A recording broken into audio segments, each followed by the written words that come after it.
네, 안녕하십니까 수험생 여러분. 자, 저번 시간까지 해서 해제권 공부했습니다. 해제권 파트 중요하죠? 자, 기억을 떠올리면 뭘 했죠? 합의 해제. 그 다음에 계약금에 기초한, 계약금이 해약금으로 추정되고 기에 기초해서 계약을 해제하는 경우, 그리고 법정 해제권. 법정 해제권은 채무 불이행 책임을 기초로 한 겁니다. 그래서 이행지체, 이행불능, 이행거절이 있는데 시험 포인트는 이행지체에 집중이 되고 있습니다. 그래서 계약 해제는 시험에 잘 나온다. 그 해제의 효과, 그 부분들은 잘 공부를 해주시고요. 제3자와 관련해서는 우리가 앞서 108조 이하에서 그 선의 3자 개념과 다르다는 거, 왜 다른지에 대해서 좀 시간 들여서 설명을 드렸습니다. 처음 공부하시는 분들한테는 그 부분이 쉽지가 않았을 겁니다. 그리고 왜 달리 취급하는지, 출발은 548조에서 원상 회복 의무가 있다. 그러나 제3자의 권리를 해하지 못한다. 이 짧은 문장 안에는 많은 내용들을 담고 있습니다. 물권과 채권의 개념과 물권과 채권의 효력의 우위, 그리고 원상 회복이라는 것이 어떤 개념을 전제하는 건지, 그런 포인트들을 잘 기억하셨다가 그 부분들 계속 갖고 계시면 어느 순간에는 이해도가 조금씩 높아질 겁니다. 자, 그러면 오늘은 계약 해지. 자, 계약 해지도 마찬가지입니다. 계약 자체를 효력을 소멸시킵니다. 하지만 해제와 해지의 차이점은 뭐냐면 해지는 장래를 향하여 소멸시키는 겁니다.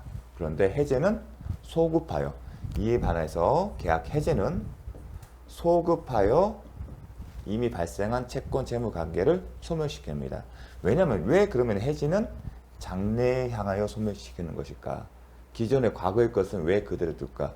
그 이유는 계속적 계약의 경우에 해지란 표현이 사용되기 때문입니다. 즉 계속적 계약관계 같은 경우는 예컨대 임대차 계약이에요. 왜 계속적이냐면 배웠었죠. 계약이 종료할 때 임대차 계약들은 정기적으로 매월 일정한 대가를 지급하지 않습니까? 만약 해지처럼 과거의 것도 소급해서 채권 채무 관계가 없어진다면 임차인이 임대인에게 지급한 임대료도 돌려준다는 얘기입니다. 하지만 그 차임은 사용 대가예요. 설사 계약이 해지에 의해서 효력이 소멸됐다 하더라도 이미 사용 대가로 지급한 것들은 변함이 없습니다. 그걸 기억하시면 됩니다. 아, 맞아. 차임은 사용 대가예요. 비록 계약을 해지했다 하더라도 사용 대가는 여전히 지급해야 합니다. 그렇기 때문에 장래에 향하여 소멸시킨다는 개념이 나온 겁니다. 자, 그래서 해지다. 마찬가지로 일방적 의사 표시예요. 일방적 의사 표시인 거고 계속적 계약 관계에서 사용되는 게, 계약을 깨뜨리는 게 해지다. 장래를 향한다. 근데 이제 공인중개사 신문 하시다 보면 임대차 계약서나 아니면 매매 계약서 하실 때 해제나 해지의 개념을 혼동하는 경우가 있습니다. 그럼에도 이제 실무적으로는 크게 문제가 안 되기 때문에 문제하는데, 여러분들은 이 해지와 해제는 잘 구분을 하셨으면 좋겠습니다. 임대차 계약은 해지라는 표현을 쓰는 거고 매매 계약은 해제라는 표현을 쓰는 겁니다. 자, 해지권 발생과 똑같아요. 약정 해지권, 당사자의 약정에 따라서, 그 다음에 법정 해지권, 법정 해지권처럼 채무 불이행 책임을 이유로 한 해지권들이 발생합니다. 그런데 계약 해지 파트에서는 발생과 관련해서는 크게 시험이 나오지 않습니다. 오히려 수험생은 이 기출 포인트만 몇 가지만 정확하게 기억하시면 끝입니다. 보겠습니다. 계약 또는 법률의 규정에 의하여 당사자 일방이나 쌍방이 해지의 권리가 있는 때에는, 즉 해지권의 발생 원인이 법률의 규정에 따르거나 아니면 계약에 따르거나, 이게 약정 해지권 아니겠습니까? 이게 법정 해지권이요.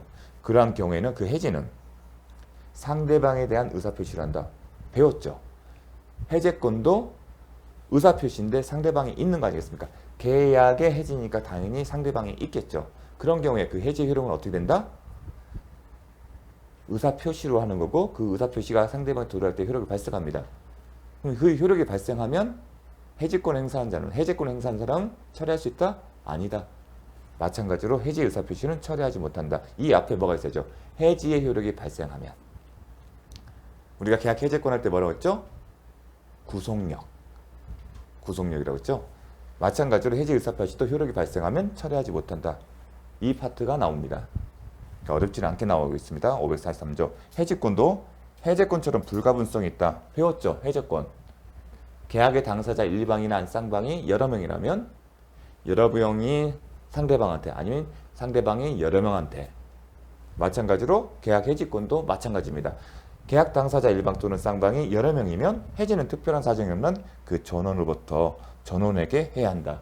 계약 해지권에서 봤던 문구입니다. 여기서 특별한 사정은 이미 규정이기 때문에 당사자가 달리 정할 수 있다. 즉 당사자 일방이나 쌍방이 여러 명인데 그 대표를 정해서 그 사람에 대해서 해지 의사표시를 하거나 해지 스팟을 발송하면 효력이 발생한다고 계약으로 달리 정할 수 있기 때문에 특별한 사정이 없는이라는 표현을 쓴 겁니다. 근데 수험생 입장에서 이런 표현들이 이제 많이 혼동스러운데 이런 표현은 사실상 이 표현을 가지고서 정답을 맞히게 하지는 않습니다. 경향이. 이런 특별한 사정이 없는 하면 이제 익숙한 저한테는 이게 무슨 의미다 감이 올 텐데 처음 공부하시는 분들한테는 판례 내용을 보거나 이런 내용들 보게 되면 이런 표현들이 많아요. 근데 특별한 사정이 없는 한은 정답을 맞히는 데 있어서 영향을 끼치는 경우가 거의 없습니다. 그래서 혹시 이런 부분이 있다 하더라도 너무 혼동하지 마십시오. 그 다음에 손해가 있으면 계약을 해지하더라도 동시에 손해배상 청구할 수 있다. 551조. 마찬가지로 계약 해제권도 해제권을 행사하더라도 손해배상 청구할 수 있다. 여기에 대해서도 이제 제가 언급은 안 했습니다. 계약 해제권이나 해지권을 행사하는데 별도로 손해배상 청구권이 행사 가능하냐. 그 논의는 많은데 이제 확립돼서 이제 가능하다고 그 성격에 대해서는 이제 논의가 많은데 법조문에 명시가 되어 있기 때문에 그 자체만을 묻고 있습니다. 그래서 요 파트 계약 해지와 똑같은 내용이에요. 다만 해지를 해지로 바꾼 것 뿐입니다. 그래서 계약 해지는 이 정도 선에서만 공부하시면 충분할 것 같습니다. 다음으로 이제 계약 강론편에 들어가겠습니다. 이제 계약 강론에서 우리가 배우는 것들은 매매 계약, 교환 계약, 이제 임대차 계약입니다. 그 중에 매매 계약을 출발하는데 매매 계약에는 매매 예약이 있습니다. 그럼 매매 예약이 뭘까요? 개념을 먼저 보게 되면 본 계약에 대응하는, 지금 매매 계약에 대응하는 개념으로 장차 본 계약을 체결하는 것을 약속하는 계약이다. 장차 본 계약, 즉 장차 매매 계약을 체결하는 것을 약속하는 계약이에요. 우리가 먼저 매매 예약이라는 개념을 봤어요. 계약의 종류에서. 매매 계약 예약은 급부 이행에 문제가 있으니까 채권 계약이다. 그때 한번 공부를 했습니다. 그런데 매매 예약은 기억할 게 뭐냐면 예약 안결권이에요. 예약 안결. 자, 매매 예약 자체는 당사자 의사 표시, 즉 매도인과 매수인의 주의에 장차 취해 있을 사람들끼리 합의하에 한 겁니다. 근데 이 매매 예약에 기초해서 매매 계약을 만드는데 당사자의 일방적 의사 표시로만으로도 형성될 수 있는지 아니면 본래 매매 계약은 어떻게 이루어지죠? 의사 표시가 존재하고 지금 매도인의 의사 표시가 있고 매수인의 의사 표시가 있고 이게 합치되면 그때 매매 계약이 성립됩니다. 근데 예약 단계에서 아직 매매 계약이 있는 게 아니에요. 즉 예약 단계에서는 매매 계약의 효과에 대한 채권 채무 관계가 발생을 하지 않습니다. 단지 예약한 것뿐이에요. 그럼 이 예약을 매매 계약이 성립해서 효력을 발생시켜서 채권 채무가 발생시키는 그 구조를 어떻게 보느냐에 따라서 편무, 쌍무, 일방, 쌍방 예약 이렇게 나눕니다. 근데 여기 보면 슬러시 하고요. 이 무가 들어가는 경우에는 본래 매매 계약처럼 당사자 의사표시가 합치가 이루어져야 돼요.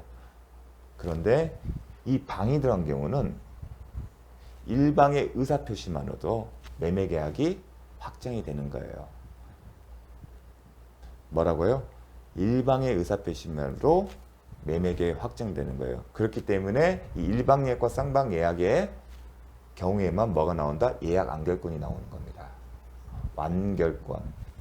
이 예약을 본 계약으로 완성시킨다는 거예요. 그런데 이 완성시킬 때 일방의 의사표시만으로 할 수 있다는 겁니다. 그게 예약 완결권이에요.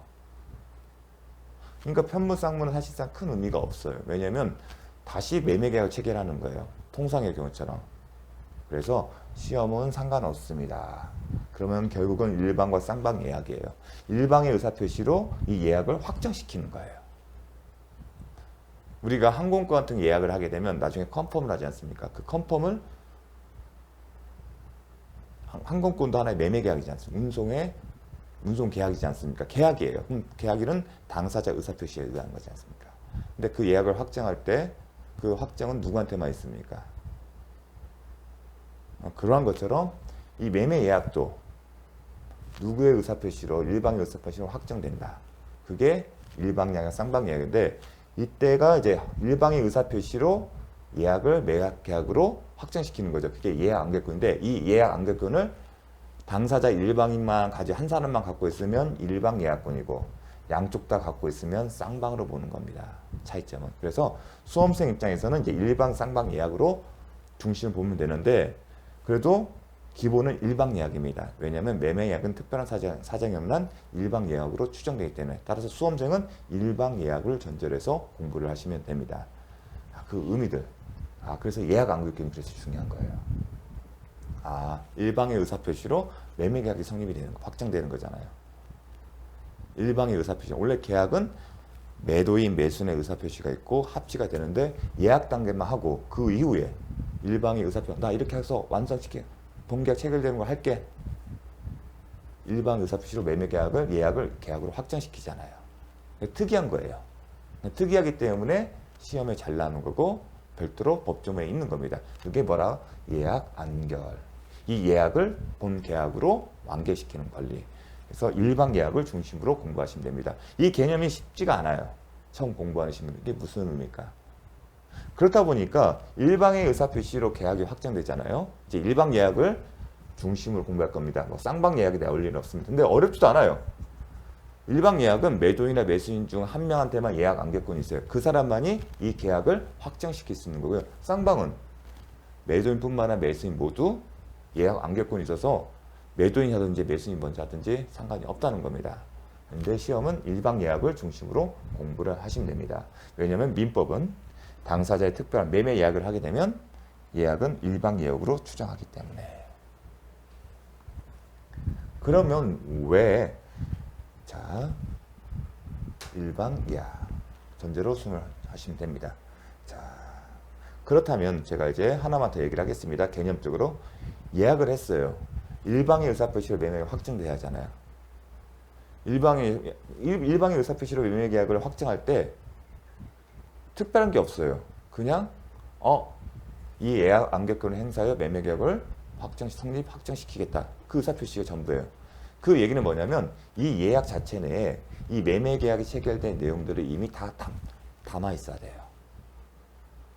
그래서 딱 한마디, 이거 이제 매매 계약으로 확정시킬게. 그 의사표시 하나만으로 매매 계약이 확정돼야 합니다. 그러려면 이 예약에 사실상 매매 계약에 들어갈 내용들이 다 들어가야 합니다. 그런 부분들.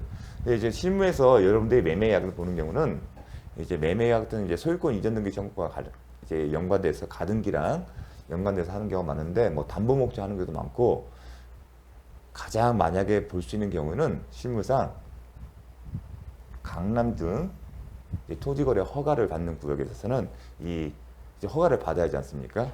허가를 받아야만이 유동적 무효 상태에서 허가를 받아야만 이제 확정적으로 유효해지는 것인데 그 경우에 계약서를 쓸 때 매매 예약의 형태로 쓰는 경우도 있습니다.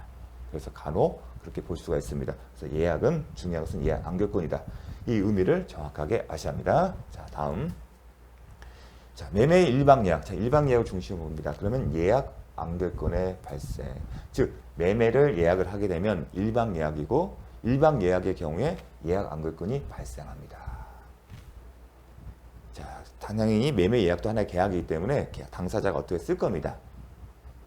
그런데 그 매매 예약을 중심으로 봤을 때 이거는 일방 예약이다, 쌍방 예약이다, 아니면 쌍무 예약이다, 법무 예약이다 이렇게 판단할 수 있는데 수험생 입장에서는 그걸 묻지는 않습니다. 항상 일방 예약이라고 표현을 씁니다. 그럼 일방 예약이라면 뭐가 발생한다?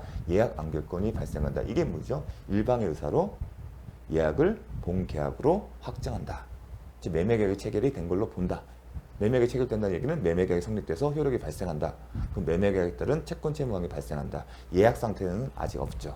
매매 계약이 본 계약이 체결되지 않았기 때문에 일방 예약이란 예약상의 권리자가 상대방에 대하여 본 계약을 성립시킨다는 의사표시. 계약이 성립하려면 당사자 의사표시가 있어야지만 이 경우는 예약상의 권리자만 갖고 있는 겁니다. 일방 예약이니까. 그 특징이 있는 겁니다. 그래서 이런 부분이 이해하기 쉽지가 않은 겁니다. 그리고 시험에 잘 나오는 거고요. 특이하니까. 본 계약을 성립시키는 의사표시다. 상대방의 승낙을 기다리지 않는다. 왜냐하면 예약 안결권이 일방에게만 있는 거고 예약 안결권은 그 사람만의 이 예약 안결권을 갖고 있는 그게 예약상의 권리자예요. 예약 안결권을 갖고 있는 사람이 예약상 권리자인데 이 사람의 일방의 의사표시만으로 뭔가 본계약을 성립시켜요. 그 얘기는 상대방의 승낙이 필요 없다는 거예요. 원칙 매매 계약은 당사자의 청약과 승낙이 있고 의사표시가 합치가 있어야지만 예약 안결권을 행사하는 경우에는 상대방의 승낙을 기다릴 필요가 없다. 왜냐하면 매매 예약할 때 매매 계약에 들어갈 내용을 다 적어 놓잖아요. 하지만 그 계약의 성립 시점을 장래에 미뤄둔 거고 그렇게 계약 성립 여부를 결정한 권한을 일방에게만 준 것뿐이기 때문에 그래서 요게 중요합니다. 상대방의 승낙을 기다리지 않고 본 계약이 성립한다. 자, 제가 강조하는 이유는 이 개념을 잘 이해하시면 요 부분 잘 나오기 때문에 그렇습니다. 성립하는 경우에 예약이며 그 중에 예약 안결의 의사표시를 할 수 있는 권리 이게 예약 안결권을 당사자 일방만이 매도인이나 매수인 중 한 사람만이 갖는 경우다. 요 개념 잘 숙지를 해주십시오. 기억할 것은 일방 예약의 경우에는 예약 안결권이다. 그 예약 안결권이 일방에게 있고 그러한 권리를 갖고 있는 사람이 그 의사표시를 본계약 체결하겠다는 의사를 표시하면 상대방의 승낙을 기다리지 않고도 본계약이 성립한다. 그 특징이 있다. 그래서 시험에 나오는 겁니다. 일방 예약. 자, 일방 예약에가요. 예약 권리자가 상대방에 대하여 예약 안결의 의사 표시를 할 수 있는 권리를 예약 안결권이다. 자, 권리자가 일방 예약이에요. 지금 일방 예약이니까요. 예약 권리자가 상대방에 대하여 예약 안결의 의사 표시. 예약 안결의 표시는 뭐죠? 본계약을 성립시킨다는 의사 표시예요. 예약 안결은 결국은 그 예약을 본계약으로 성립시킨다는 것이다. 예약 안결권이라고 쌍방 예약에도 마찬가지겠죠. 참고로. 쌍방은 그런 예약 안결권이 매도인 매수인 모두 갖고 있는 겁니다. 예약 안결권의 행사에 곧바로 별도로 상대방의 승낙을 기다리지 않고도 본계약인 매매계약이 성립한다. 따라서 예약 안결권은 형성권입니다. 이게 중요합니다. 즉 일방의 의사표시에 의해서 매매계약이라는 효력이 성립되고 효력이 발생되지 않습니까? 원래 모습은 뭐죠? 매매계약은 매도인과 매수인의 의사표시가 존재하고 청약과 승낙이 존재하고 있어야만이 그 의사표시가 청약과 승낙이 존재하고 그 의사표시가 합치돼야만 되는데 지금의 경우는 어떻게 되죠? 매매계약이 성립되는 게 일방 예약을 전제로 해서 예약 안결권이 갖고 있는 사람의 일방의 의사표시만으로 매매계약이 성립되고 효력이 발생하기 때문에 형성권이라고 하는 겁니다. 일방의 의사표시만으로 법적 효과가 발생한다. 뭐라고요? 형성권은 개념을 잘 기억해보죠. 일방의 의사표시만으로 법적 효과가 발생하는 겁니다. 계약은 기본적으로 당사자 의사표시가 존재하고 합치돼야 하는데 예외적으로 이러한 경우에는 일방의 의사표시만으로 법적 효과가 발생하기 때문에 그리고 예약 안결권은 재산권이고요. 재산권이라면 양도할 수 있다. 이런 표현을 어디서 배웠죠? 물권, 지상권, 양도할 수 있다. 전세권, 양도할 수 있다. 그 기본은 재산권이기 때문에 재산권이기 때문에 양도할 수 있다. 요게 시험에 간혹 출제가 됩니다. 예약, 왜냐면 용어 자체가 낯설잖아요. 또 형성권 우리가 그렇게 자주 쓰는 용어는 아닙니다. 이제 임대차 계약이나 그리고 지상권 했을 때 일방의 의사표시만으로 갱신 청구권을 행사했는데 지상권 선정자가 거절했어요. 그럼 뭘 할 수 있죠? 지상권자는요. 매수 청구권이죠. 매수. 기억나십니까? 그때 얘기를 했습니다. 지상물을 매수 청구를 행사하게 되면 그 일방의 의사표시만을 뭐가 되죠? 매매계약이 되잖아요. 원칙적 모습은 지상물 매매라면 매매계약이라면 지상권 설정자와 지상권자가 의사표시가 있고 합치게 되는데 이 경우에는 어떻게 되죠? 일방의 의사표시, 즉 지상권자의 요건을 갖춘 지상권자의 의사표시만으로서 바로 매매계약이 형성되지만 그때 형성권이라는 표현을 씁니다. 나중에 임대차 계약에서도 언급하는데 그런 것도 몇 군데가 있거든요. 형성권. 그때마다 한 번씩 다시 한번 상기하면서 암기를 하셨으면 좋겠습니다. 양도할 수 있다. 재산권은 양도할 수 있다. 이렇게 했죠. 재산권은 양도할 수 있다. 사실은 여러분이 수험생 입장에서 시험 범위에 안에 있는 권리들은 다 양도할 수 있어요. 양도를 못하는 경우는 오직 그 사람만이 그게 일신, 일신 전속적 권리라고 하는데 이제 이 용어 자체가 나오는데 한 사람의 몸 오직 그 사람만이 할 수 있는 권리가 있습니다. 예컨대 이거는 이제 신분법, 친족법, 친족상속법과 관련된 신분법적 영역에서만 이런 표현이 나옵니다. 예컨대 이혼 의사요, 혼인 의사, 양도가 가능할까요? 그걸 떠올리시면 됩니다. 근데 시험 범위가 아닙니다. 그래서 수험생 입장에서는 양도할 수 있다면 맞는 지문이라고 생각하시면 될 겁니다. 자, 예약의 성립. 예약 암결권을 행사하면 본 계약이 매매가 성립하므로 본 계약의 본질적 내용이 확정돼 있거나 확정될 수 있어야 한다. 즉 매매 예약이라고 하려면 그러니까 예약이라는 표현을 써서 다 예약이 된다는 건 아닙니다. 즉 제목에 매매 예약이라 썼다 하더라도 일방의 의사표시만으로도 본 계약이 성립되는 거기 때문에 그 예약에는 미리 계약의 본질적 내용이 뭐예요? 주요 내용이. 이런 표현을 어디서 배웠었죠? 계약을 성립할 때 어떤 주요 구성 부분 아니면 본질적 내용이 관한 사항이 정해져야 한다. 그때 똑같은 표현입니다. 매매 계약이라면 뭐가 있을까요? 매매 목적물이 무엇이고 매매 대금은 얼마이고 매매 대금은 어떻게 지급할지 내용들이 확정되거나 확정될 수 있어야 한다는 겁니다. 당연한 얘기입니다. 왜냐면 일방의 의사표시만 나 본계약 성립시키는 의사표시만으로도 매매계약이 성립되는 거기 때문에 사전에 이미 다 준비가 되어 있어야 한다는 겁니다. 그런 의미입니다. 그래서 이게 다 시험 지문들이 나오는 지문들입니다. 자, 다음 자, 잠시 쉬었다가 예약 암결권 행사 보도록 하겠습니다.